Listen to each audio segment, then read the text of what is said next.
Ladies and gentlemen, good afternoon. Thank you so much for coming to the National Press Club today.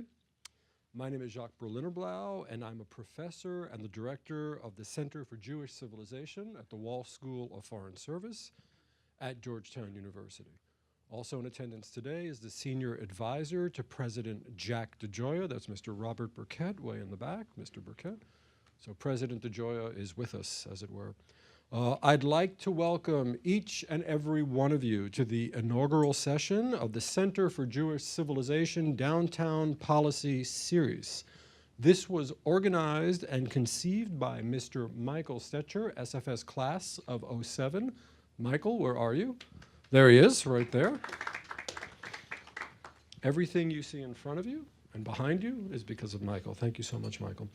What is the goal of this forum? The goal of this forum is to export our work on the hilltop. That's how we like to refer to Georgetown, the hilltop. To precincts where journalists, policymakers, and diplomats and other interesting folks thrive. To kick off our series, we are delighted to present our panel today on the return of right-wing nationalism, the challenge for the West. Our moderator for the next hour is Dr. David Saperstein. He was, as you all well know, Ambassador at Large for International Religious Freedom. He was also Director and Chief Legal Counsel of the Union for Reform Judaism's Religion Action Center. He is also, we are very proud to say, a faculty member in Georgetown University's Center for Jewish Civilization. So with that said, ladies and gentlemen, please welcome Ambassador Professor Dr. David Saperstein. Thank you very much. Well, what a delight to have the opportunity to spend an hour and a little more with all of you folks and with our distinguished panel on this wide-ranging discussion we're going to have about the rise of right-wing nationalism in the United States, in Europe, across the globe. I do want to acknowledge Jacques Berlinerblau. He is an extraordinary presence at Georgetown University and in the broader field of Jewish studies. What he has done in building the Center for Jewish Civilization at Georgetown is nothing short of remarkable. And I'm really honored to be part of that community now. He's acknowledged Michael put this together, and the extraordinary Bob Burkett, who has done so much for the cause of social justice in many arenas over the years, but remarkable work at Georgetown University in supporting this effort to build the Center for Jewish Civilizations. And I want to acknowledge Anna Dubinsky, who's sitting there, who is much of the organizational force behind the Center for Jewish Civilization. And two other acknowledgments in the room. I want to acknowledge Stacey Davis, who, when Ira Forman left the State Department, picked up many of the responsibilities in the arena of anti-Semitism from the office I was honored to run of international religious freedom. And I believe I saw Arslan Suleiman here. Where's Arslan? Arslan over there, who was in the same office as Ira worked, was our special representative to the Organization of Islamic States and of Islamic Cooperation, but was invaluable in working with us on a global level in fighting anti-Semitism across the globe. We have many distinguished people from embassies, from the Hill, as well as those of you from the general public and from the academic community in Georgetown. I'm really honored and pleased to be here. And we couldn't have a better group of people to talk about this urgent subject. Heidi Beirich, who is on my immediate right. She received her PhD in political science from Purdue University. And then went to work for the Southern Poverty Law Center. That is simply legendary name in the field of monitoring extremism in the United States, one of the most respected, influential entities in that work. And she handles their intelligence report, their intelligence project, which publishes the intelligence report and the Hate Watch blog that is truly invaluable. Her own expertise is on right-wing nationalism and the rise of hate groups in the United States, the rise of neo-Confederate groups in the United States. She oversees their count of the number of hate groups in the United States. That's probably not a count you're familiar with, but you will be in our conversation today. You're more familiar with the count of hate crimes in the United States, and there'll be some interesting discussion about that, both in terms of comparing Europe and the United States, but or countries within Europe on this issue, and I think there'll be some surprising insights that will be provided on that. Mike Wine is sitting next to Heidi. He is one of the experts in Europe and the UK on the rise of extremist groups and hate crimes he holds in Europe. He holds a very distinctive position in the Jewish community there. The community was wise enough to set up a community security trust to oversee and coordinate and learn best practices throughout the UK for protection of the Jewish community there. And Mike has been a driving force in this, both on an academic level and on a practical level. He is the Government International Affairs Director of the Community Security Trust, a consultant on defense and security to the European Jewish Congress. He represents the European Jewish Congress and the UK's community at OSCE meetings, where we've had the opportunity to work together. I also heard him talk in Britain about the work that he has helped guide there, which has really been remarkable. He served for a couple of years, 2010, 2012, as a lay advisor to the Counterterrorism Division of the Crown Prosecution Service. And he is just completing a 5-year term as the UK's independent member of the European Commission on Racism and Intolerance. So, Mike, we're honored to have you over here on the other side of the pond joining us in this conversation.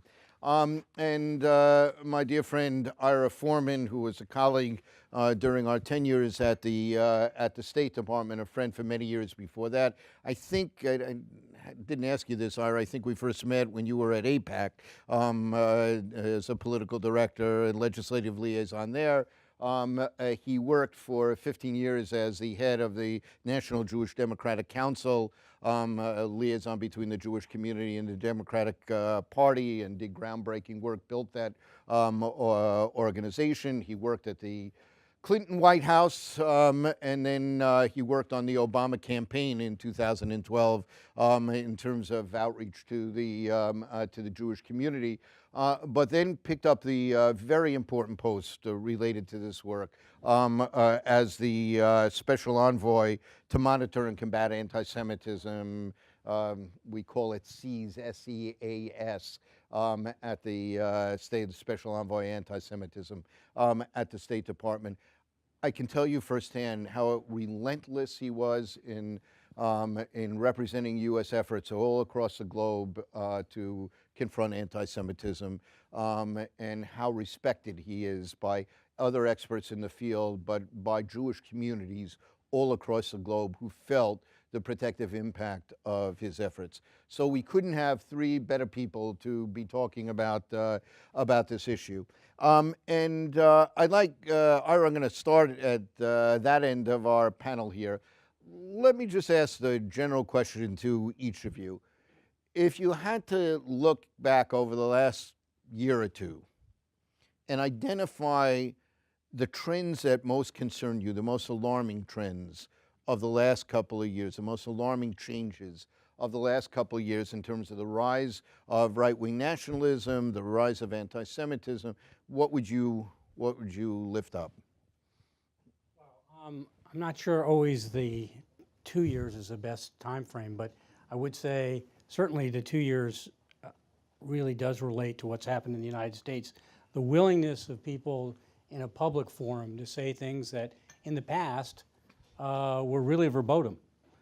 And I think that's, we see it also in some of the European contexts. I don't know if folks have seen just in the last week or two, there's a fairly well-known website called Inside Russia, which is really now willing to put up the most heinous, almost Protocols of the Elders of Zion type of material. And we hadn't seen that before. And certainly again, one of the things we've had an ability here is without censorship, kind of just the social taboos about saying this type of heinous stuff about Jews and others, that I guess concerns me a lot. And anybody who doesn't recognize the problems that social media and the internet, this is not just in the last 2 years, but it keeps getting in some ways worse. I think that's of great concern to us. And then finally, this is again is not necessarily 2 years, but the rise of authoritarian regimes in Europe. For many years, I would say, contrasting, say, what's been happening with Jewish communities in Europe in the last 4 or 5 years when I was at the State Department versus the 30s, we didn't have authoritarian regimes. We didn't have regimes in Europe, by and large, that were anti-Semitic, like you had in the 30s, and not just National Socialism in Germany. And I wouldn't say we're there yet again, but places like Poland and Hungary, the trend lines and the types of regimes, these are not just affecting Jewish communities. In fact, Jewish communities will say in some of these places, it's not us so much, it's not direct anti-Semitism, but we're all scared to death of authoritarian regimes and what that will mean down the road for us and others. Michael, what's your own assessment? I would agree with Ira and pick up on his last point, which is the growth of populism in Europe. I mean, you're seeing it here as well. One study that I read last week suggests that the populist vote in the last 7 years across Western Europe has risen from 7% to 30%. Now, I mean, you can analyze how they've done that and which countries they've included, but essentially they were looking at a basket of European states. And that's an indication of this rise in populist ideology, which is not necessarily neo-Nazi, as Ira says. It's not a return to the 30s. The drivers are different, and it's the drivers that worry me and my colleagues. You've got,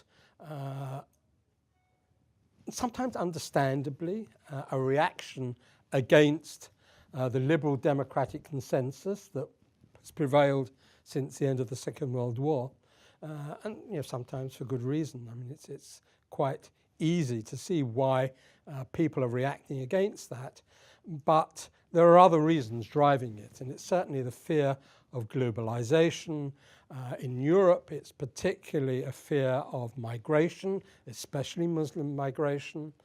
It's a loss of identity. The European Union is a very ambitious project to try and create a United States of Europe with single law, single economic processes, and so on. And this is resented by many, many people, particularly those states that were formerly part of the Soviet bloc, but also in the UK, where you've seen the rise of UKIP, you've seen all sorts of things, the Front National in France, AfD in Germany. I mean, people are reacting against this attempt to bring them all together. So that rise of populism is not necessarily anti-Semitism. We can expand on what it is they believe and what they don't believe in later questions, but certainly these two things are deeply troubling. Adi? Yeah, I agree with everything that's been said here.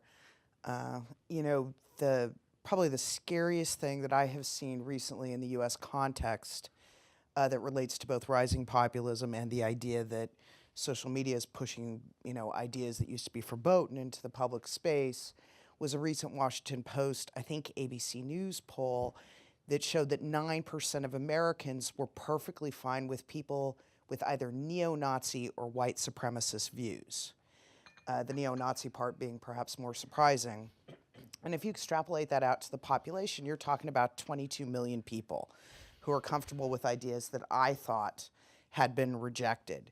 It wasn't too long ago that I had hopes, I've been at the Southern Poverty Law Center since 1999, that perhaps white supremacy in the US was literally dying, There had been a bunch of leaders who had passed away, old line, hardline leaders, and I thought maybe there's a chance that this kind of movement will just fade into the background. Not that it would, take all of racism with it and so on.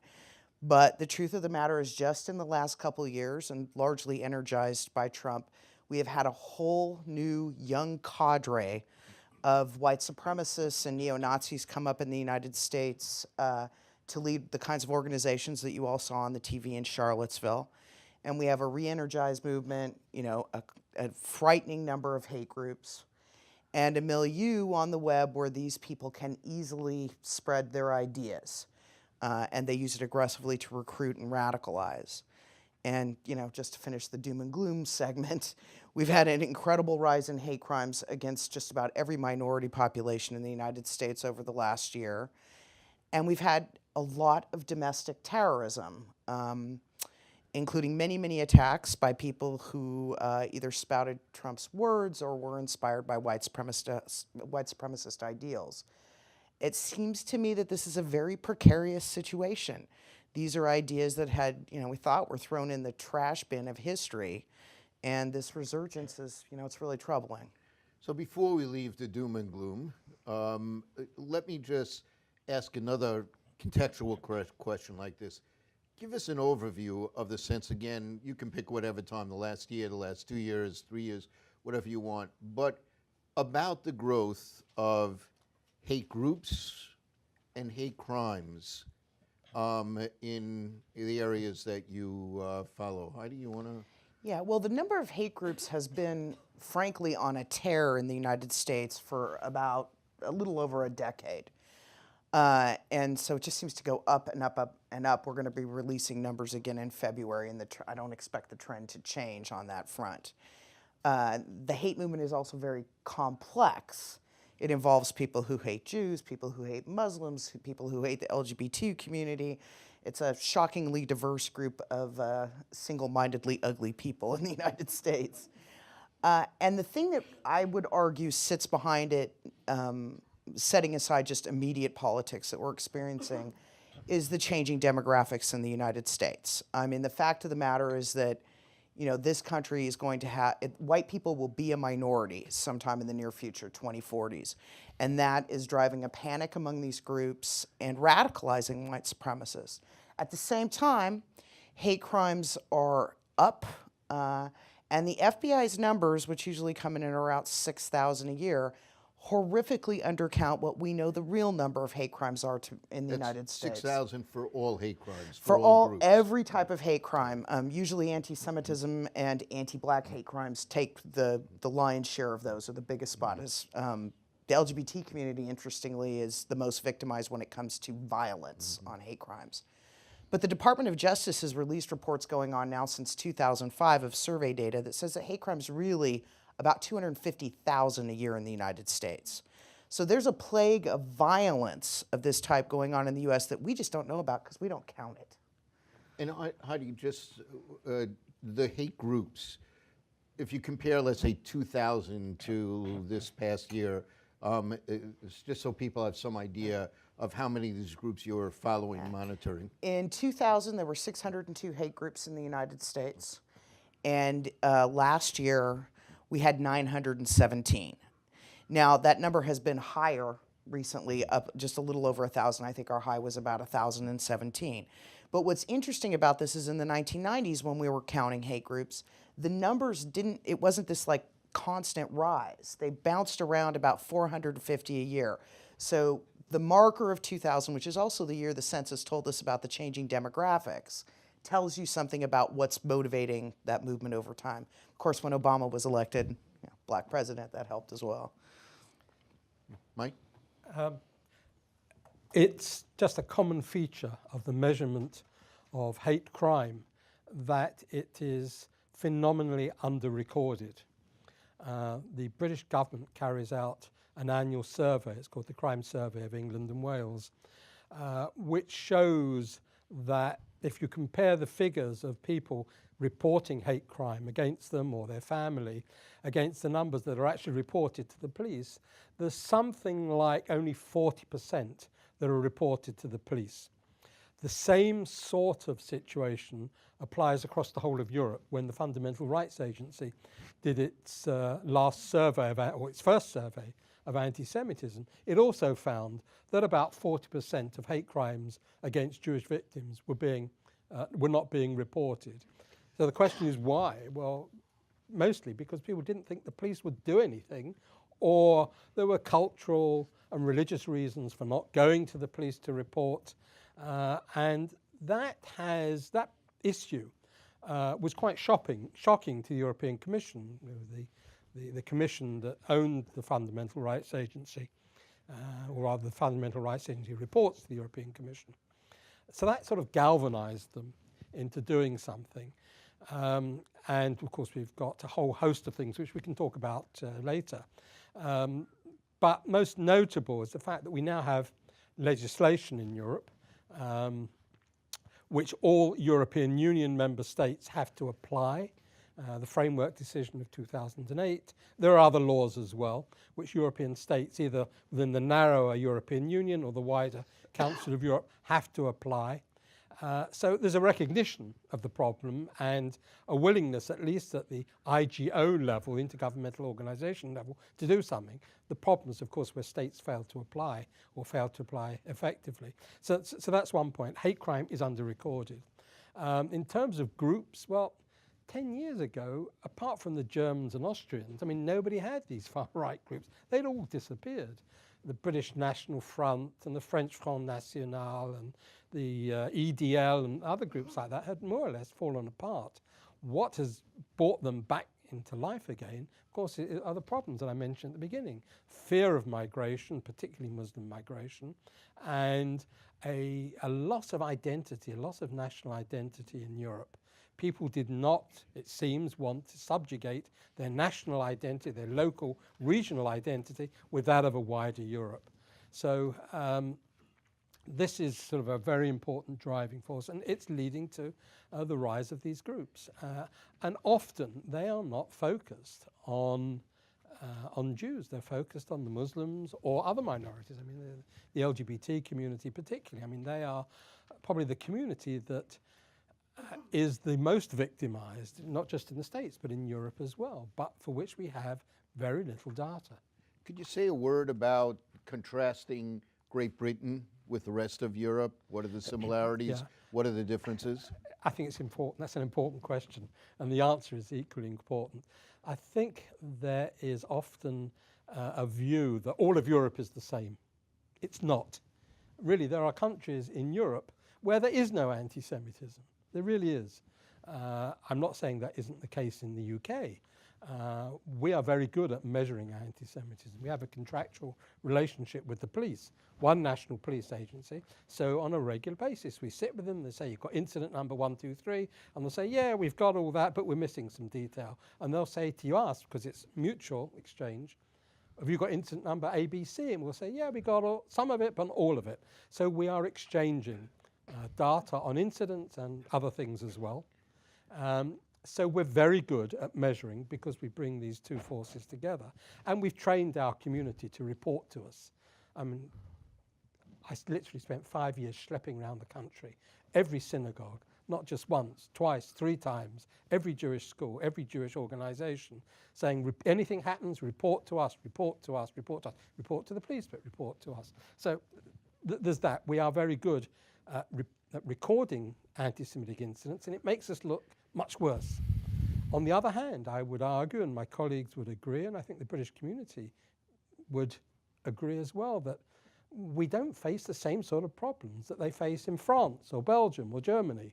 A recent wide-scale, the largest survey ever done on anti-Semitism, which we funded but carried out by the Institute for Jewish Policy Research, showed that something like 2%, I mean, they came up with this idea of the elastic view of anti-Semitism, that you can look at it as an elastic band, if you like, and that at one end there are people who hold a load of anti-Semitic views and may be prepared to act on them in some way or another, and at the other end they may hold 1 or 2, but that's just how they are and they don't do anything about it. They might say something in conversation. So there's this elastic view anti-Semitism, and it showed that something like 2% of people in the UK hold 2 or 3 anti-Semitic views, and a further 3% hold some anti-Semitic views, but not as many. But for the majority of the population, they're not anti-Semitic at all, and that's backed up by the Pew surveys that are done from this country. So the UK is not an anti-Semitic country. Most people just don't think about Jews, and we just don't enter into their consciousness. There aren't that many of us. And I have to say, the community on a socio-democratic and socio-economic analysis is doing very well indeed. I mean, essentially, we are a reasonably well-off community. Sure, there are pockets of poverty, but essentially we're a well-off community, middle, upper-class community. Ira, anything to add on this? Well, I don't think I have much to add to my colleagues. The one thing, kind of an overview is, you know, I think data is really important. It's clear in my experience at the department and seeing the OSCE data, which is mandated, as Mike was saying, it's mandated that we collect hate crime data. Generally, it's honored in the breach. Either people don't, countries who are supposed to don't collect data, or they collect it very poorly.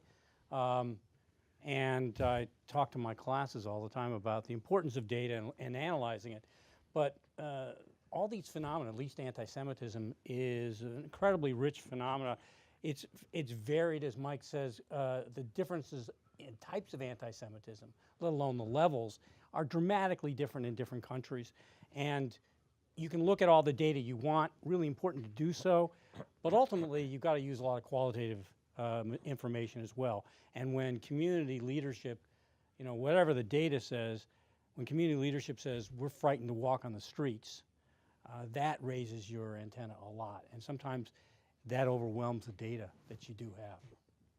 So give us a sense, actually before I ask this question, just to change the tone a little bit for everyone. If I ask you to reflect back over the last couple of years and identify encouraging trends, actions, dynamics here, what would you lift up in that regard? Ira? Well, first, you know, we've talked about this a little bit, is the social media companies clearly have an understanding, at least some of them, certainly Facebook, I'm familiar with, an understanding that they have to deal with this problem. We don't know how to deal with hate on the internet and certainly social media. Now, someone once said to me, you know, when the printing press was created, it took literally centuries for people to figure out how to deal with it and some of its negative impacts as well. So this is not unusual, and part of the problem is printing press didn't change a whole lot in a century, whereas social media is evolving all the time. But the fact that social media companies understand they can't, whether it's their own sense of obligation or whether they just can't afford not to deal with this, is critically important, because as we look for solutions on pushing back on the internet, we're going to need them and their expertise, and frankly their money sometimes to experiment with what works really on pushing back. So I think that's one thing sticks out to me. The other, and I'm not sure, David, it's a 2-year process, it's a longer process, but my limited understanding of how European countries would deal with anti-Semitism in the past, we're talking a decade or two, is very different than some countries. I would say I'm struck in the UK, in Germany, and France, the willingness of national leaders, whether it's presidents or prime ministers or interior ministers, to speak out forcefully on anti-Semitism, and even more importantly, you look at someone like former Prime Minister Valls, the understanding it's not just protecting their Jews, which is important. Well, that's of course goes without saying, but an understanding that this is central to who they are. If they cannot protect a minority like Jews or Muslims or whatever, their democratic institutions, their pluralism's at risk. This is serious stuff. As the best quote I have from 4 years is the young head of the SPCJ in France standing up to me at one point saying, this is not about us. We may be the first to feel what's happening here. We will not be the last. This is about the very values of the French Republic. That understanding by at least some European leaders, certainly not all, I'm most impressed with the 3 countries I've talked about, but they are dominant countries in Europe, is really critical. Now the next step is, we're a civil society, because you need more than just the political leadership to say this stuff. You need civil society. Unfortunately for us, it's the one thing we do better than anybody else. But there's no guarantee we'll keep up at it. And frankly, we have to exercise the muscle more than we do now, of people speaking out and saying, not in our community, not in our community. You are a crank, you're an outsider, you're an outcast when you say these types of things. Doesn't happen much of the rest of the world. Mike?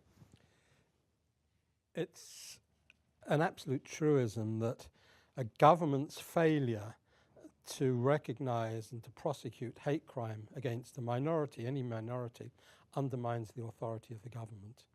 What's the government's primary role? It's to protect its citizens, whatever their religion. So we now have a recognition, certainly by the European agencies and the governments that make up those agencies, that there is a threat of anti-Semitism, there's also a threat of terrorism, which we can talk about later, and a willingness to do something about it. So we've got a series of agreements at a contractual level.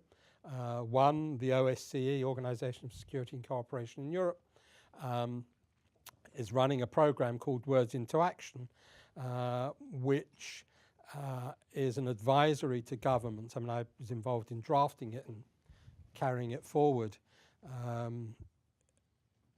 recognizing the threat of anti-Semitism, of terrorism to Jewish communities, and how governments are expected to respond. So it's a manual, a practical manual of what governments should be doing with all sorts of associated things with it. So there's a recognition of that.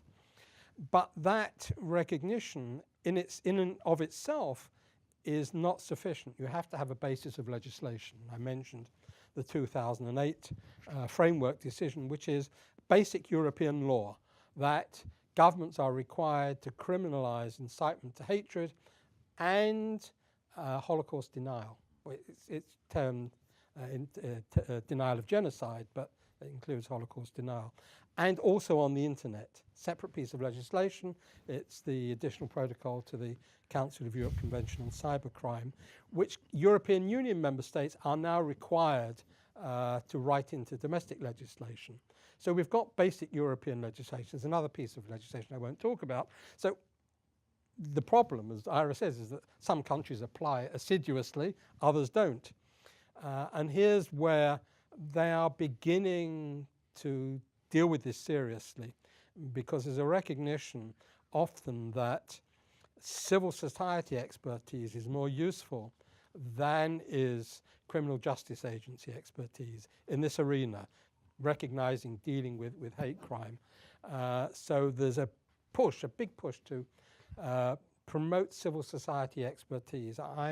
We are in partnership with 2 Jewish organizations, one in Belgium, one in the Netherlands, in a project that's been funded to a large amount of money by the European Commission called Facing Facts, which was teaching civil society to monitor hate crime and to record it, interact with government in order to use that. We're now on this 3rd stage of that called Facing All the Facts, where we are training law enforcement in Europe to deal with hate crime better than they've been doing. I mean, there already are European training programs for law enforcement. There's one within the OSCE, which Ira would know about, called TACKLE. There's one from CEPOL, the European Police Agency. CEPOL is based in Hungary. It used to be based in the UK. It's now in Budapest. That's a training program for law enforcement to recognize, to investigate hate crime. And the third one, the third sort of iteration of this Facing Facts program was funded by the social networks because they are under a lot of pressure, much more pressure in Europe than they are here.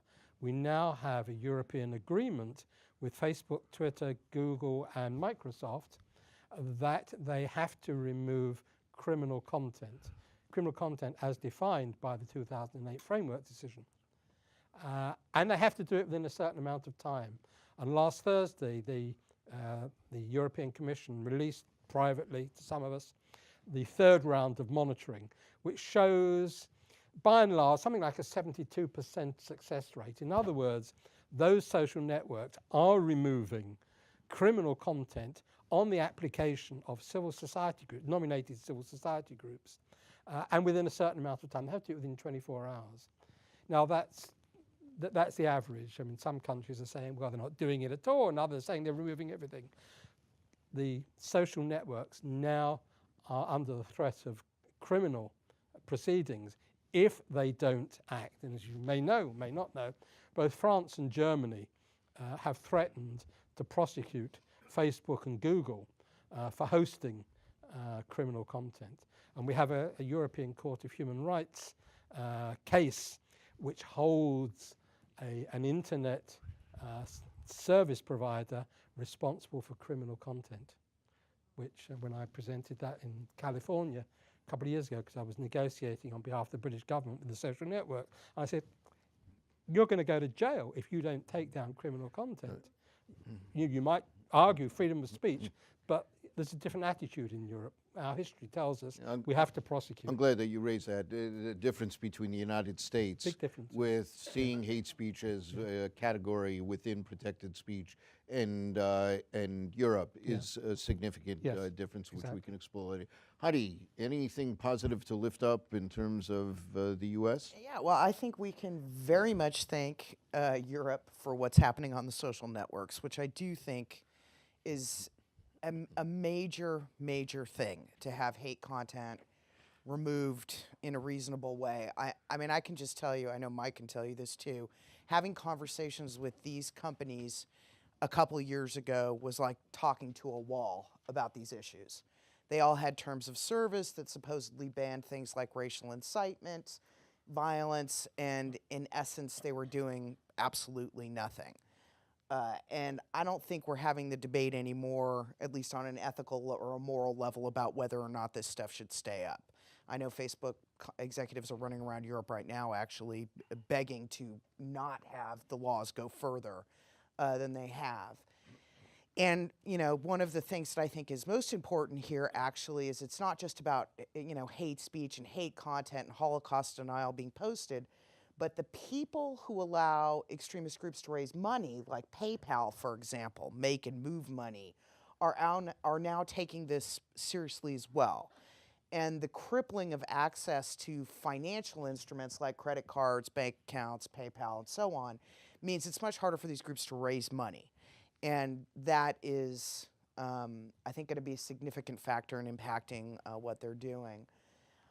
You know, I completely agree with Ira on the point about civil society in the United States. I think if anything has sort of kept people's spirits up over the last few years, it has been this massive resistance on the part of civil society in the United States to all kinds of measures that have been put in place either by the Trump administration or even during the campaign to some of the racist rhetoric and the things that were happening then. I think that's been incredibly uplifting. And I want to mention something that most people don't actually think about as having been a big deal, but I think could be if Congress decides to leverage the power it has. You know, after Charlottesville and after Trump's comments equivocating between the neo-Nazis and the extremists and the anti-racist activists, there was a unanimous resolution passed by the Congress that was supported by every senator, every representative, that called on the Trump administration to do everything within its powers to combat hate crimes, hate violence, hate groups, white supremacists. If you look at the language, it's an unequivocal denunciation by our entire federal leadership of white supremacy and hate groups and so on, and a call to action. I don't think I thought that it was possible to get a unanimous support for something like that, frankly, because I didn't think the GOP would support something like that. But it did happen, and it is possible going forward, if other terrible things happen, that the Congress now has a tool of oversight. They have the right to ask the administration exactly what are you doing on hate crimes?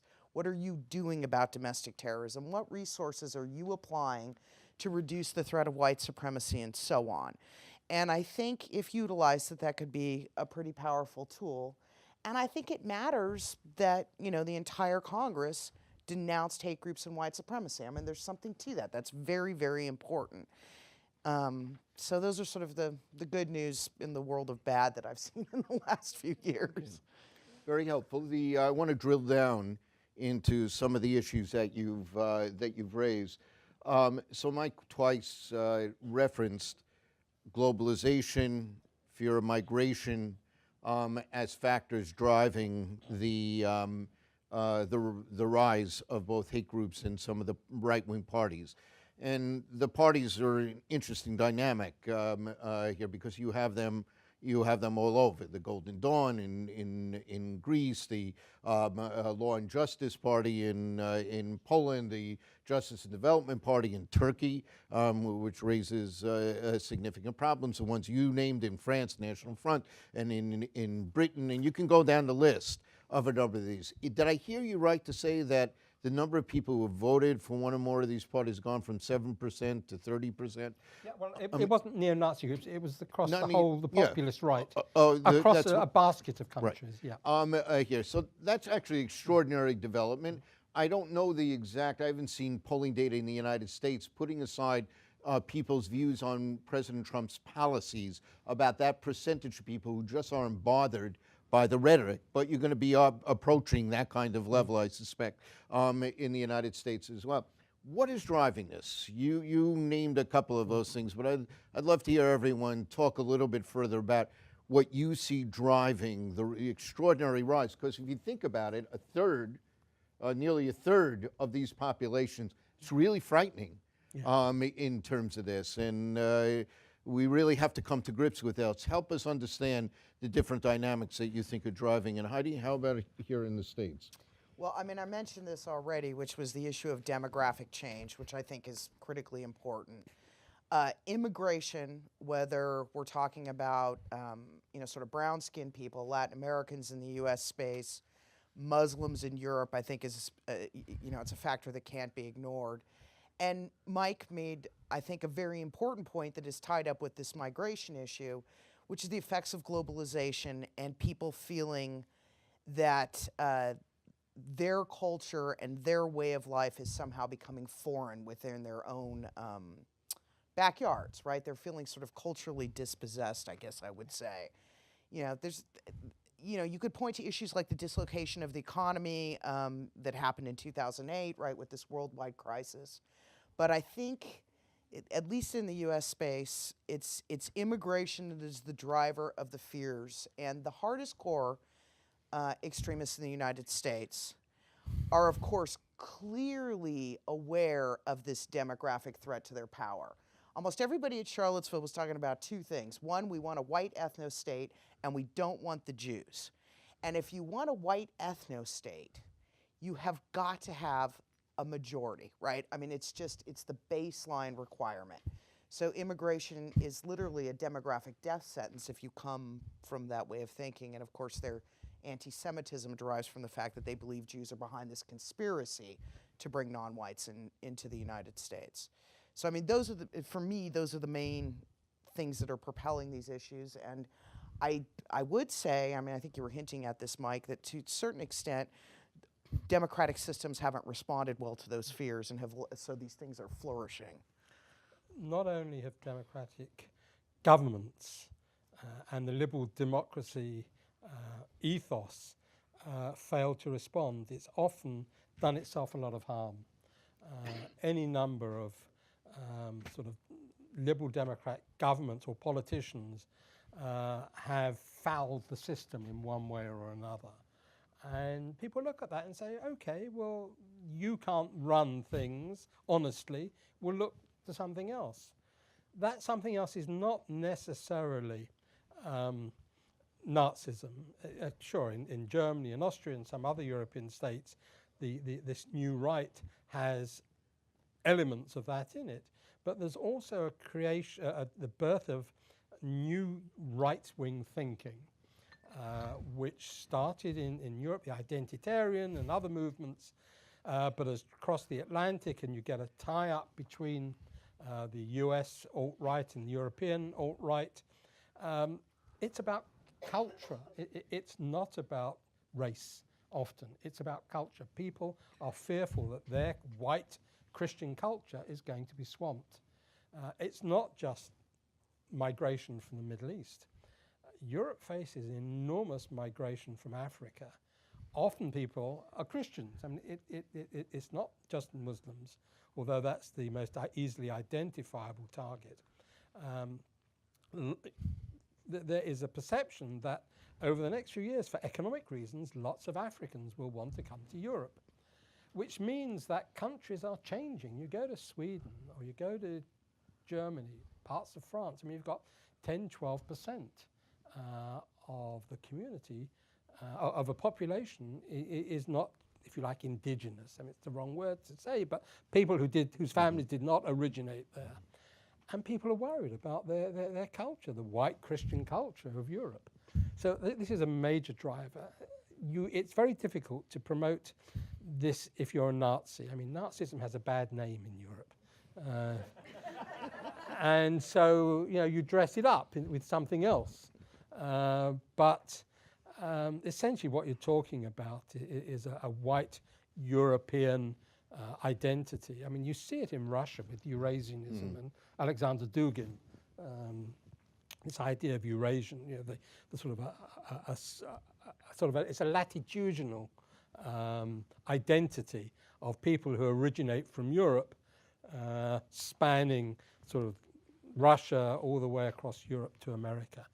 So it's a cultural thing, and that's what some people feel is endangered, without recognizing that many countries in Europe have aging and therefore declining populations. They need people. That a lot of migrants coming from the Middle East, for example, are the educated elites. It's not the poor farmers that are fleeing from Syria. It's the doctors, it's the lawyers, it's the businessmen. These are people who can make an enormous contribution to European society. Of course, coming from where they come from brings other problems, and educating them to European norms and leaving their anti-Semitism that they've imbibed in school is another issue. But you know, we can talk about that as well. All right, anything to add? I would say for us as Americans, I think we have to understand also, as bad as some of the things we've seen in the last couple of years, a lot of the European countries have an ethno basis to their sovereignty that is much stronger than ours. I mean, we've had centuries of immigrants from different parts. It used to be if you weren't from UK or and you were from Wales, you were strange. We've gone through various different waves of immigrations. We have a multi-ethnic country, and despite there's a lot of the fears we've talked about.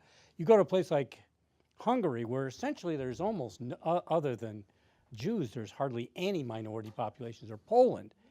They're very, very strongly very homogeneous populations, and they're nuts about small numbers of immigrants destroying the country. And on the one hand, the other thing I think we mentioned a little bit, the economics is not unimportant. I mean, one Greek minister said to me in 2013, if you have 25% unemployment, if you have a 26% drop in GDP, and you have 40-some% youth unemployment, how many countries are going to keep democracy under those circumstances? And as a result, or part of the result, you have not just, you also differentiate some of these parties. Golden Dawn is a Nazi party. I mean, it's not, we're not, there's no ifs, ands, or buts. The ideology is deeply Nazi. It's very, talk of things like the protocols, very open. You can, by the way, go to any bookstore in Greece, anyone, looks like a Barnes & Noble, you will find copies of the Protocols of the Elders of Zion. It also has street militia, like the National Socialists did before 1933 in Germany, where they beat up their opposition. Luckily, the Jews haven't gotten it, but refugees have, Roma have. Jobbik was the same thing in Hungary. Again, economic dislocation. Now you see countries like Poland and Hungary, you look just today, even though Fidesz, the ruling right-wing government, is not Jobbik, it's using Soros right now every day to pound in that this is a threat. They're trying to force us, and of course this is dog whistle too. We don't say the Jew Soros, but the puppet master Soros, it looks like Nazi propaganda. There is dog whistles here as well. Of Soros is trying to bring in people that are different than us, and they use it because there's an election coming up. This is how Fidesz is going to stay in power. And it's not just, I presume, the groups themselves, those parties themselves that change things, but the existence of those parties growing power will, in a number of countries, force more mainstream parties to try and reach over in that direction to accommodate what they feel they can accommodate of that agenda without losing their identity, which pushes everything over towards the right in alarming ways. Absolutely. I mean, the National Front failed in part because Margaret Thatcher adopted their policies. So I want to pick up on the last thing that you were raising here, but just give me a moment, though, to offer some statistics for people to think about these dynamics here in the United States. If you ask Pew and Rabbi Jones and the Public Religion Research Institute and AP and NORC have done these polls where they try to divide the country into two groupings, either and take political independence out of the middle here by saying, are you Republican or tend to vote Republican, or are you a Democrat, tend to vote Democrat? So you get much larger groupings than people who actually belong to parties here. And you find that two-thirds of all those who say they are Republican will say that America's Christian religious beliefs are essential to America's well-being, and less than a third of Democrats will say that. Three quarters of Republican-leaning people in the United States or members of the party are white Christians. Only 29% of the Democratic Party are white Christians. Significant majorities of Democrats say serious discrimination in America against blacks, immigrants, Muslims, LGBT community. 27% of Republicans say there's serious discrimination against blacks in the United States. Yet 43% of Republicans will say there's serious discrimination against whites, and 48% will say there's serious discrimination against Christians.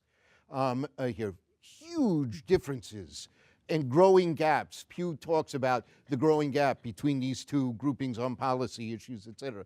And the center is dropping out both in Europe and here with enormous implications. You've talked about the right-wing nationalist groups and the anti-Semitic and the neo-Nazi groups, and then those that are anti-Semitic and those that are not what is the relationship of anti-Semitism to the growth of the right? What is the difference between neo-Nazi groups as opposed to other right-wing nationalist groups?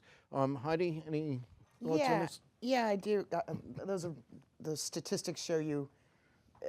I think it's just an incredible chasm, right? I don't think we've ever seen anything like this. It's like we can't agree on sort of basic principles about our country any longer. You know, on the issue of anti-Semitism and the hardline groups in the United States, I think one of the more disturbing trends is that the organizations here in the United States are becoming much more Hitler-esque. They're becoming much more about ethnic cleansing and the Jews. And this was very much on display the first night of the Charlottesville protests. If you'll remember, the chanting about Jews will not replace us. You know, that is not something that I commonly heard at extremist, racist events in prior years. I'm not saying that there wasn't stuff about the Jews and hatred of the Jews, but in a way, this was much, much more blatant. It wasn't just about white pride worldwide and white people deserve their own, country and the immigrants need to get out. This turn to anti-Semitism has been pretty serious across what used to be called white nationalist groups, which was an intention to sort of show a softer line, right, than neo-Nazism. And we now have certain neo-Nazi websites that have, 750,000 unique page views a month from Americans, not internationally, more overseas. So the number of people being exposed to these ideas, imbibing these ideas, and acting on them is a little scary. And some of America's most prominent neo-Nazis are actually functioning in Europe. They're sort of on the run in places like Ukraine, Transnistria, and other places. And they're standing up the propaganda across borders. So I'm, quite concerned about that as well. And I think this move to this much harder position does not bode well in the United States. So it's no longer just about immigration, white culture. It's also about this. I would say that in Europe, the right has a whole range of views. Generally, I mean, I talk about the right, there's sort of the far right, and there's the extreme right, the violent right. There's a range of views, particularly about Jews. So the extreme right, and I would say also that by and large, anti-Semitism is central to their ideology. But there are groups like, in Belgium, Vlaams-Belang or Front National, who are reaching out to Jews. I mean, they're being rebuffed, but they have made approaches to Jewish communities. And they all love Israel. Why? Because Israel stands up to the Muslims. And that's what they're seen as. The Jews are the first line in the defense against the Muslims.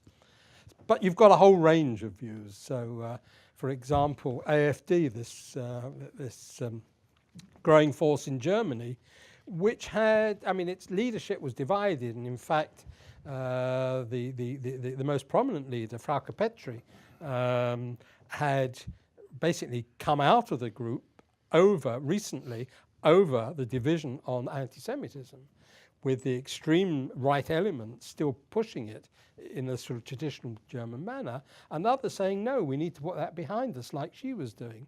You've got in Austria, you've got in the coalition, you've got the Freedom Party, which also has neo-Nazi origins, wanting to be represented, not only they're in government, they want to be represented at the Holocaust Memorial Day commemoration. And the Jewish community saying, well, hang on, if you're going, we ain't. And you've got a whole range of things, but generally I would say the extreme right is anti-Semitic. Hey, Ira, what did you make of the president's Holocaust Remembrance Day comments not referencing the Jews? Odd. Not totally, off the wall. I mean, we see that sometimes in countries. Generally don't see that in the United States. Let me just say a couple things, not really good news, but I also don't want us to be, going home tonight and those of us who are Jews and packing our bags. Pew Research, in the last few years asked what's the most admired religion in the United States. It remains the Jews. I mean, 1% over Catholics, but statistically insignificant. But where in again, Western civilization has the Jewish community had those types of numbers? So this is really complex stuff. I mean, this is not, I agree with Heidi. Some of the stuff that's in the last year or two, some of the stuff that's saying publicly is really concerning. But I haven't packed my bags yet. And I think we ought to also have some sense of that. One other thing that I wanted to bring up, David, we're talking about right-wing nationalism here, at least in terms of anti-Semitism. I see this as an issue in the United States that has really been a bipartisan issue. We always say nothing's bipartisan in this country anymore. This is really one that has been totally bipartisan. I mean, you have a group in the House on this that's working on this, which is like 180 members and almost equal numbers of Democrats and Republicans. However, just like everything else, there's a tendency, I see a tendency for people to use this ideologically, like every other issue. So you hear from folks on the right, all the anti-Semitism is really out of the left or of Muslim communities. And then you hear on the left, and I'm a progressive myself, but I hear on the left, oh, no, it's only out of the right. We have no anti-Semitism. We're all anti-racist. We're going to deal with these things. We got to be brutally honest. And the brutal honesty is in this country and in Europe, it comes from different sources. If people say to me, this is all about anti-Semitism in Europe, it's all about coming out of Muslim communities. Hungary doesn't have a Muslim community. Anti-Semitism in Hungary is not about the left, and it is not about Muslims. It is about classic xenophobic nationalism. We've got, all of us, have an obligation when we see whether it's anti-Semitism or other things, let's be honest where it's coming from in any given place. It may be uncomfortable when I see it from the left, but it's sometimes coming from there. If we don't acknowledge that stuff, we're not going to deal with this problem. I'm going to open it up in just a moment to our guests here. Anything you want to add about the contrast between anti-Semitism on the left as opposed to anti-Semitism on the right? Yeah, I mean, I agree with Ira. I mean, I can tell you that, on our hate group list, people often don't realize this. You think about typical Klansmen, neo-Nazis, and so on. We list certain mosques, including one here in D.C., where there is anti-Semitism coming from, traditional Muslim institutions. We also list a whole bunch of, I guess, what would be perceived as left-wing, like sort of radical black groups, right? Black nationalist groups like the Nation of Islam, for example, that are about as anti-Semitic as the neo-Nazis, right? They also hate gay people and white people and whatnot. And then there are elements on campuses today, certain groups that are expressing classic anti-Semitism as well. So I completely agree with you. The one thing, at least in the U.S. Situation, that I'm just at this particular political moment a little more concerned about is that the groups on the right seem to have a little bit more political power at this point in time. That could change, right? That could be different under a different set of circumstances. And it's got to be, people oftentimes criticize the Southern Poverty Law Center for listing groups like the Nation of Islam, but you're going to have to call out hate whatever form it is, right? I mean, it's sort of an equal opportunity situation.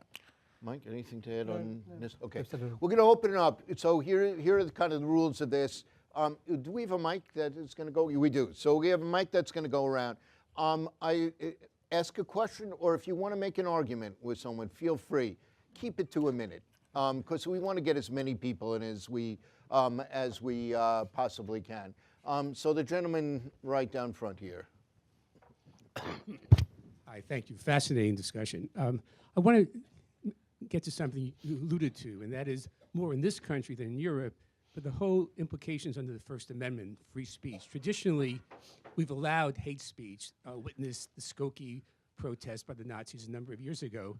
I'd like your thoughts about how you reconcile free speech with the government starting to say certain types of speech are hateful and criminalize it.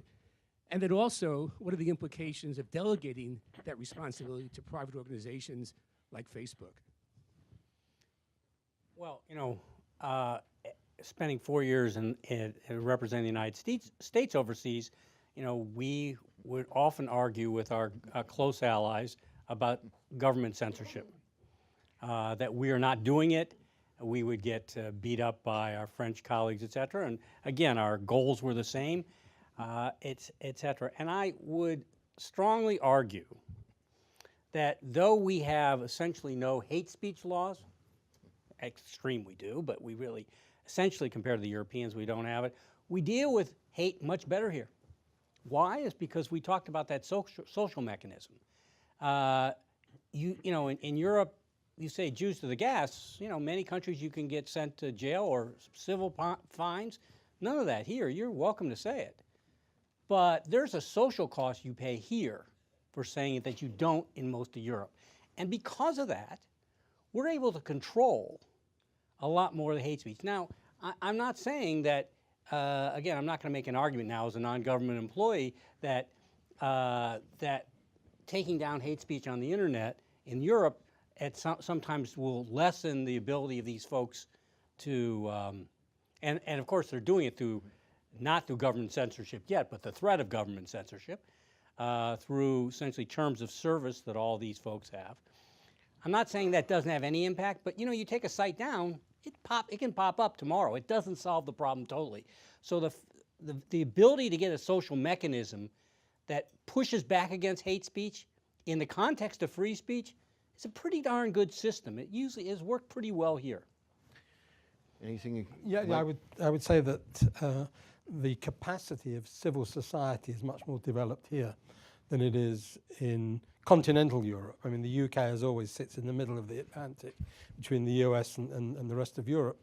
But civil society is much more powerful here, and it can exact the cost of promoting hate in a way that has not been possible in Europe. The UK government recognises this and is pushing civil society to react and to take action. But I would also say that there have to be some limitations on speech.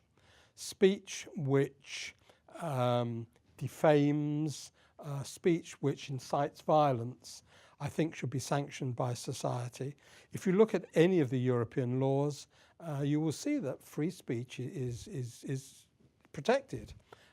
And you have the right to say horrible things about people. What you don't have is the right to incite violence against them. That's one perspective. Another perspective is, what about the victims? Doesn't society and government have a responsibility towards victims and protecting them and their rights and the right not to be attacked? So I think Europe in that sense is balancing that better than the US. Nuanced differences here, and Yeah. I appreciate it. Yeah. Let's open up to, this young lady here. Hi, I actually have a two-parter question. First question, and they're not related. First question, the New York Times famously ran a profile of a neo-Nazi, a young man, close to Thanksgiving. There was a backlash about the way it was handled. There were concerns that the New York Times normalized this neo-Nazi by portraying him as somebody with good manners. How would you have advised a story like that be handled? And secondly, if in the midterm elections we see a lot of moderate Republicans lose their hold in Congress, what then happens to the Republican Party? Does Donald Trump and kind of the populist nationalists that he has play a larger role in the Republican Party going forward? And what does that mean for the long term of the party if you do not see moderate voices there? Thanks. I'm going to separate the two questions for a moment. You asked about newspaper coverage. Anyone else have a question about newspaper or media coverage of these issues that you want to raise? Going once, going twice? Okay, let's respond to that one first here. The article that you're talking about was about Tony Horvater, right? A member of a neo-Nazi organization. You know, I actually talked to the writer before the piece was published, and you're right, the New York Times got slammed for what readers thought was providing too normalizing of a portrait of this guy and his family. In other words, they were like, yeah, I don't know, they watched HGTV, they'd on Netflix, it seemed incongruous with what you want to think about these people. And I think some of the comments I thought were fair, but it had to do with the specifics of the language. I do think one thing that Americans don't realize about a lot of people in these movements is they look a lot more like everybody else than you would think. And, you know, so I think what the writer was trying to say is you'd be surprised who might hold these views. I mentioned that poll earlier about the 22 million people in the United States. Most of the white supremacists I've spent time with and talked to are not people with shaved heads and boots and whatnot. They're actually people who look like, you know, the bureaucrats on Capitol Hill. And they tend to be well-spoken, and I would sadly argue that most extremists in the U.S. are probably better read than the average American. Their ideas are wrong, and what they're reading is the wrong material, but they're not necessarily sort of the image of like a Klansman with no teeth on the back of a truck. New York Times might not have done a good job of it, but they were trying to make that point, which I think is an important point to make. And they were also doing something that I think is important in this context that there has been reluctance to do in the past by newspapers in the United States, which is cover these movements, thinking that by covering them, you're going to give them oxygen and allow them to grow. And I think most people in the press have now come to the conclusion that they were growing, and by not exposing them and talking about them, they've been allowed to flourish in a way that they shouldn't have.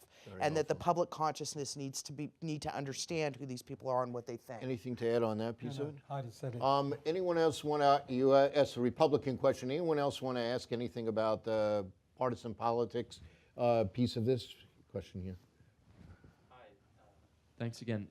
My question is basically, it was mentioned the kind of cultural response of far-right nationalism and definitely the ethnic role, but you listen to people like Steve Bannon and some folks on the alt-right, they talk a lot about their motivation being in response to what they see as the far left and the kind of invented, possibly alt-left. I'm wondering what the role of that is. Okay, so kind of two overlapping questions here. Who wants to take a crack at either one of them? I'm not sure I'm qualified to talk about American. You don't want to tell us about American politics, huh? That's, I've got enough problems with European. Yeah, and I must say, as someone working on anti-Semitism and someone with a pretty strong progressive and democratic background, I don't want to make this about ideology. I don't want to make it about partisanship. It's a very, very bad road to go down. So I could criticize. I'm sure I can pick up some things I'm going to criticize about the Trump administration on this stuff. I'm not feeling really that that's where I want to be.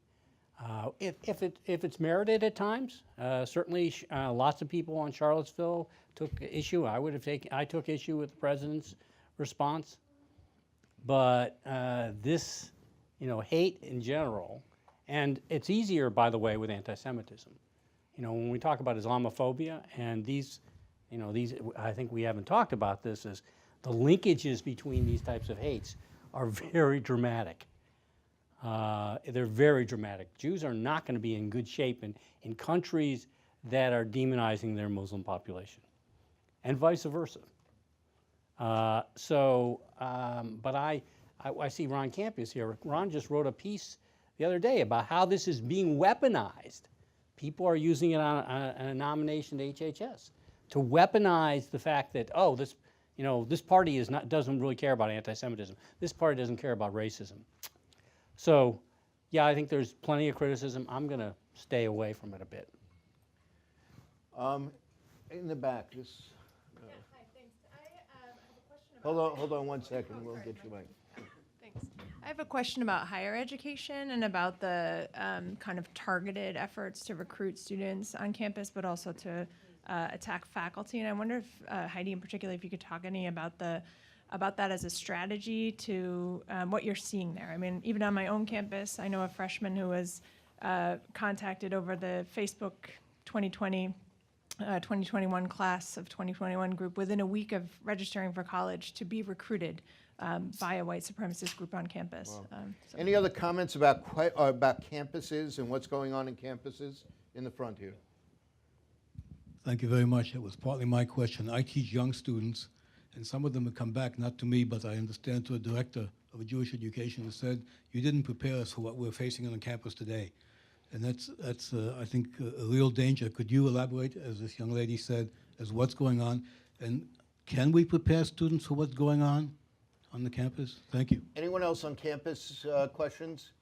No? Okay, Heidi, why don't you lead off on this? This is a really important issue. The Southern Poverty Law Center has documented sort of upwards of 400 campus firing incidents in like the last year and a half. It's probably the number one recruiting tool by white supremacists right now, in particular groups like Identity Europa, and the groups that were connected to the guy who drove his car into Heather Heyer in Charlottesville and so on.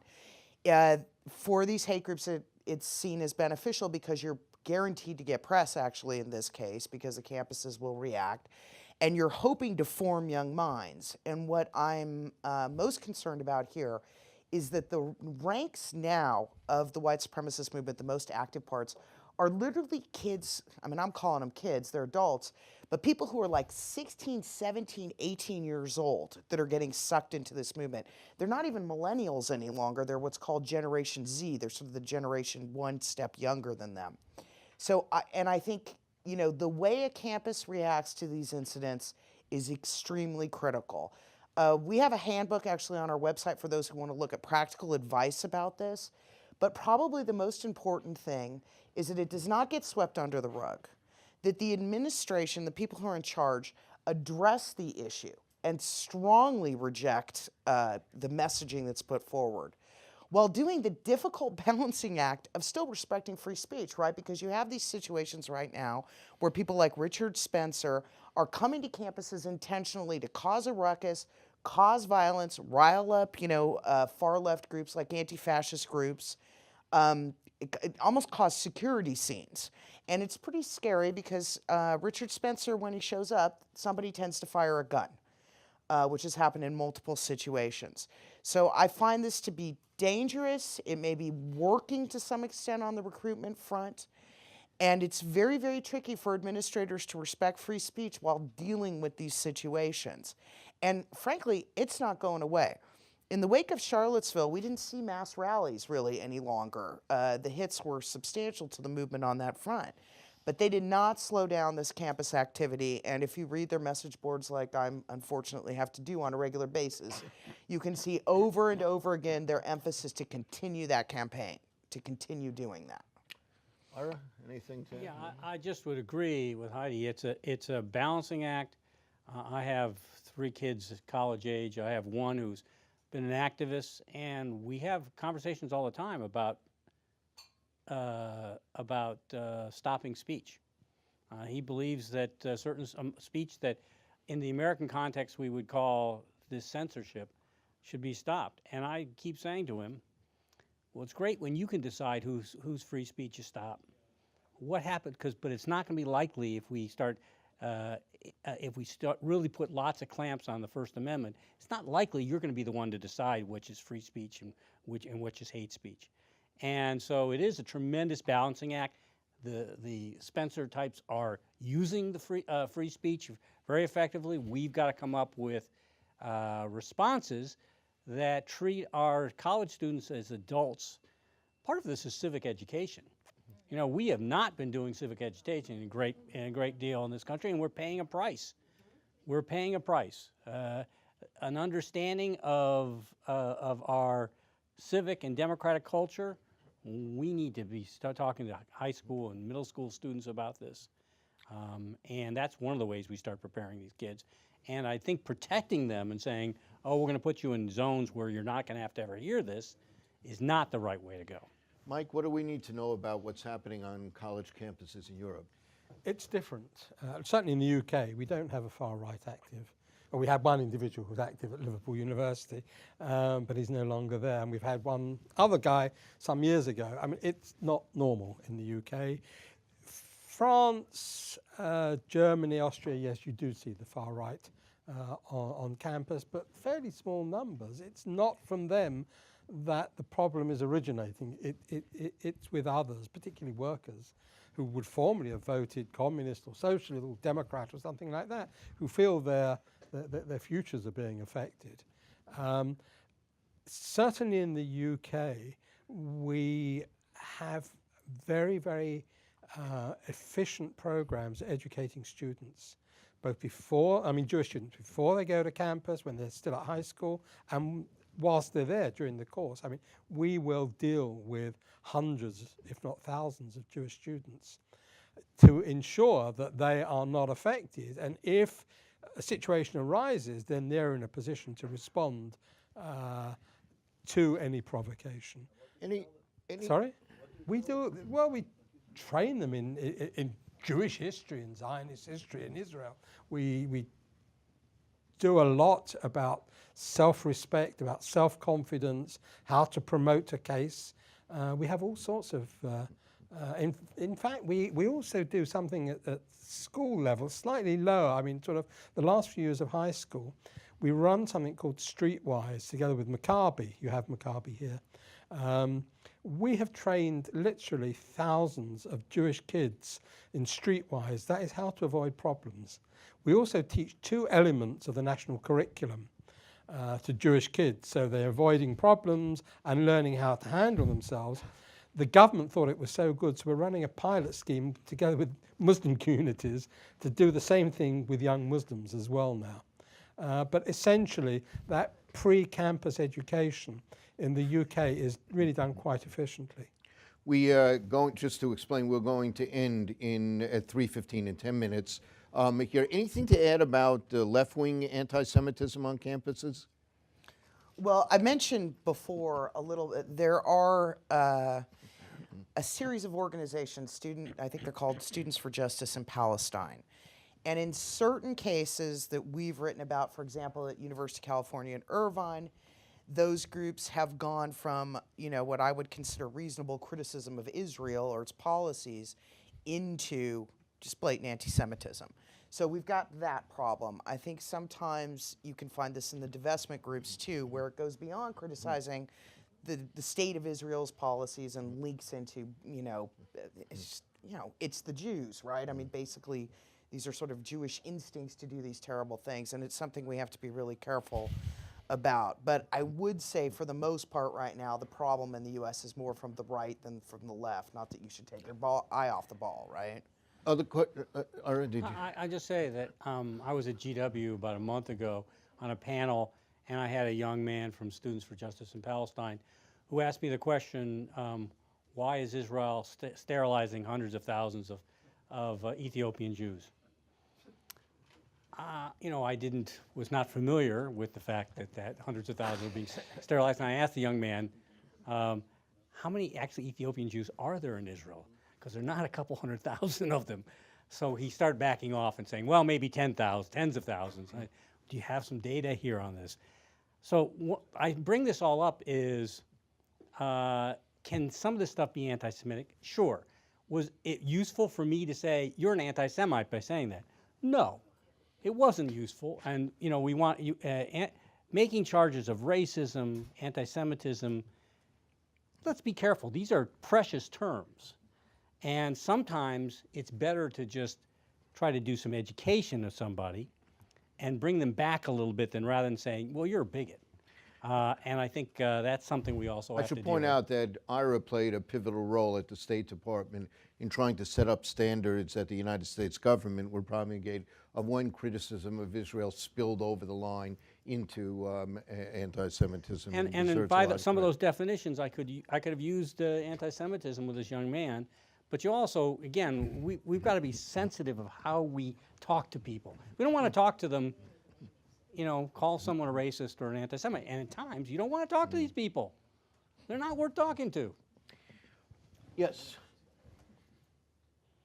So my question is a little bit for Mr. Foreman, but obviously I'd like input from everyone. I'd like to push back a little bit on the idea that there is a higher social cost to hate nowadays. Obviously, I think in a general sense that's true, but I want to point out that the United States, since its inception in its Constitution, has struggled with race from the Three-Fifths Compromise to today. And today we're dealing with issues like gerrymandering and voter suppression. And we now have a president who referred to an entire continent as an S-hole, vilifies immigrants from all over the world, and said that Nazis are very fine people. So what is a presidency and a party that benefits from this gerrymandering, from voter suppression, in a disproportionate way than the Democratic Party? What responsibility does that party have, since it's in power, to combat these issues? Because the point was made that there's a higher social cost to hate, but Donald Trump said that he could shoot someone on Fifth Avenue and no one would care. And he hasn't shot anyone, but he's done things to harm populations. And really, nothing has happened. So I'd like to get a little input about what you feel the government's responsibility is to address this man and this issue. The government's responsibility. What about the legislature's responsibility? I think that, look, I spend a good part of my day screaming at the radio on issues like this, so I have to temper myself. It's not, the whole point about social pressure, it's not just about the government. Yes, we want our legislators, Democrats and Republicans, to call out racism, anti-Semitism, hate, and bigotry all the time. So my standards are pretty high, and a lot of people have disappointed. But it is not just their role. If it's their role alone, we lose the battle. We have got to stand up in our communities, but also whether it's our Facebook accounts, our interactions, our organizing, we have to stand up. We're not going to fight this stuff if we just expect our congressmen, senators, whatever party, to do the battle for us. Yeah, I just wanted to say something very small, and this relates to the question you had about the GOP earlier. I am worried about the Republican Party. You know, I've told many times to reporters this story. When George Allen ran for Senate in Virginia in 2006, right, as a Republican, he used the word macaca at a rally, right, in Southern Virginia. It was caught on tape. And about a week later, he was gone from the race. The party was like, we're not going to have this kind of racial term, it's unacceptable, and he was gone. Now, I've never thought the Republican Party was perfect on race, but that kind of blatant statement, the equivalent of what you're talking about, Trump's comments about Haiti and Africa, it was just a barrier. There was, even in the Republican Party, there was no way you were going to go forward at that, at least at national politics. You gave a nice long list of why that's no longer the case. And I really am worried that, you know, conservative politics will become defined by race as opposed to the many things that it's been defined by in the past, like, for example, appropriate social policies, taxation, budget, types of foreign policy, and so on. And, you know, you look at the contrast between us and Canada, which is a rapidly diversifying society as well, where political parties lobby ethnic groups like the Sikh community, and both parties get support from those groups so that you don't have this race polarization, right, where minorities are on one side and kind of white guys are on the other side. And this dynamic I'm quite worried about, and I feel like Trump sort of is like the full-blown nightmare of that. So I guess we'll see how it goes, but I think you bring up a very important concern. Ron, you're going to get the last question from the group here, and then... I wanted you to give examples of how civil society counters anti-Semitism in the United States as opposed to Europe. All right, then your question jives with what I was going to use as the last question. So let me pose mine to expand on what. My apologies to those of you who had your hands up here. As you look at the response of governments, civil society, and the Jewish community to the rise of right-wing nationalism and growth of anti-Semitism, what do you see as the key responses? What is working? What isn't working? And what do you think is missing that you really would like to see government, civil society, or the Jewish community going?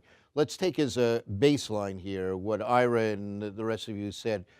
It is vital for civil society to be more assertive, more vocal, stand up. But beyond that, what are you seeing in the nature of the responses, the weaknesses and strengths of the current responses, and what you think needs to be done?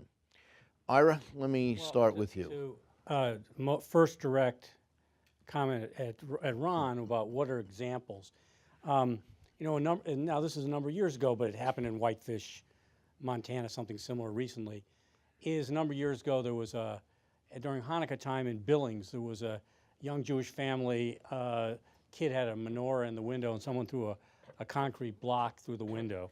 The response of the community, and not just the elected officials, was everybody put menorahs in their window and basically marched with menorahs and said, basically, we're all Jews.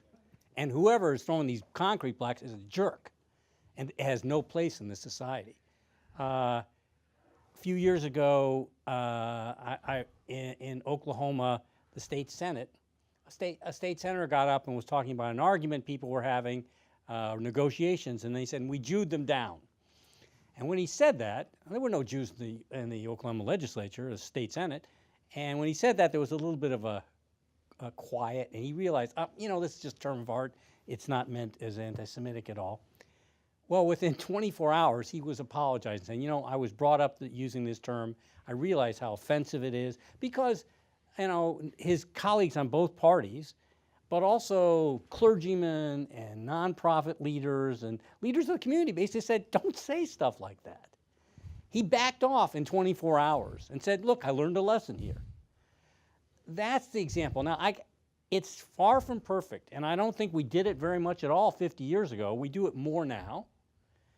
It's no guarantee we'll continue to do it, and frankly, we do it better with anti-Semitism, as far as I can see, I'm no expert on this, than we do it with anti-Muslim hatred, or that we even do it with racism. We do it with those, but not well enough. It's easier to do, frankly, with anti-Semitism in most places. That's what we got to do. Mike? I think, leaving aside the role of civil society, I think the role of government is crucial. The government has to take moral leadership positions. So you'll recall, I'm sure, that in all the attacks against the Jewish community in France in recent years, it's always been the Prime Minister and the President that's been the first to react and has led demonstrations. I think that's really vital. And the same in the UK as well. And the problem is that it doesn't happen throughout Europe. There are lots of European states where this is There not are those the who would argue it does not happen throughout the United States here, but Okay. Well, I say, I claim some expertise on Europe, and although I'm over here 2 or 3 times a year, I really can't claim expertise on the USA. So I think leadership from the top is vital. And I said before, civil society is more developed in the US than in Europe. Okay, in the UK it's highly developed. As always, we sit midway, mid-Atlantic. But there are lots of European states where civil society is not at all developed. So my hope for the future is that we can develop the capacity of civil society. And I refer again to European laws and directives and so on, which in recent years have all been about empowering civil society and requiring of member states to do so as well. So civil society has an enormous role in conjunction with government.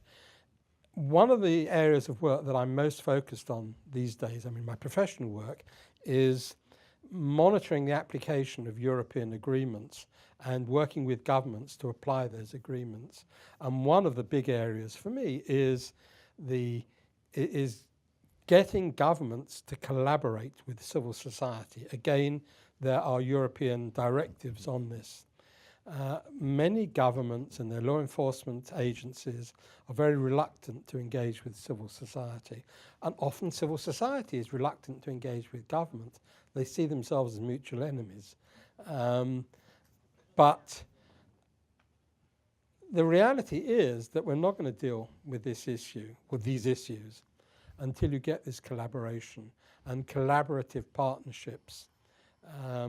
And some of the work that I do now is on working with police forces across Europe to learn to trust and to work with civil society, because there you've really got the victim's perspective. You've also got expertise in all sorts of areas that are relevant to the issue. So my issue, I mean, my concern is utilizing and empowering civil society. Of course, some European states, I mean, Germany is the prime example, where civil society only works with financial backing from government.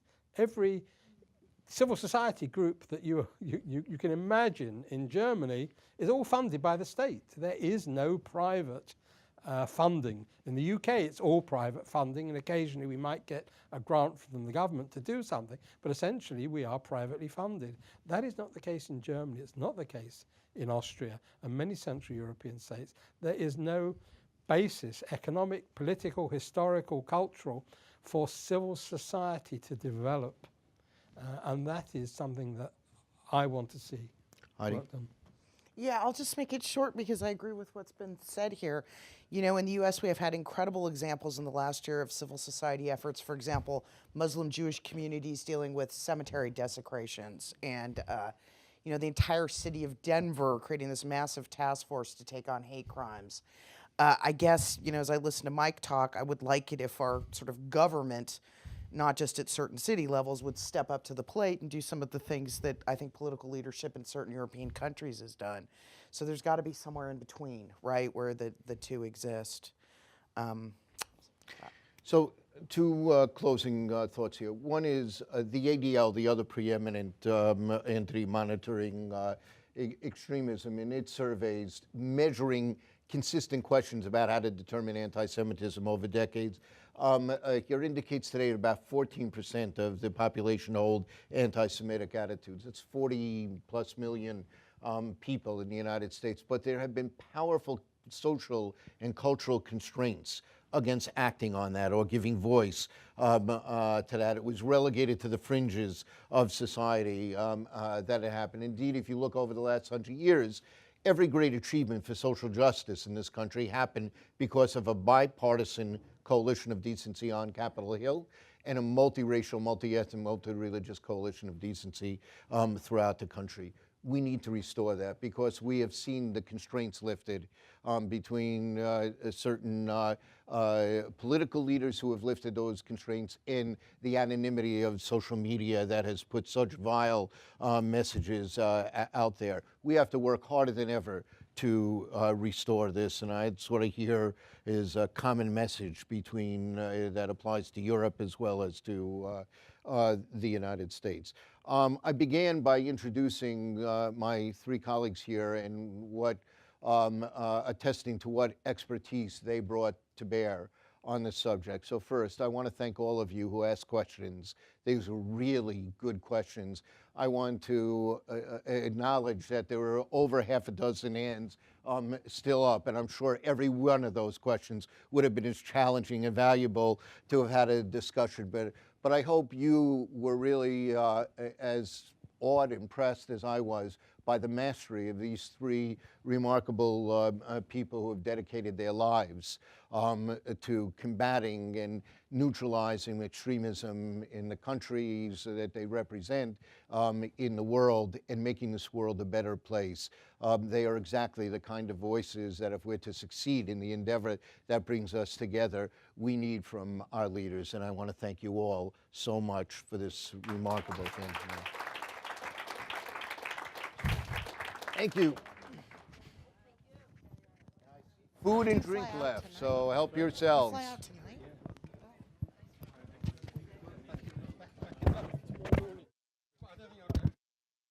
Yeah. And Shoshana.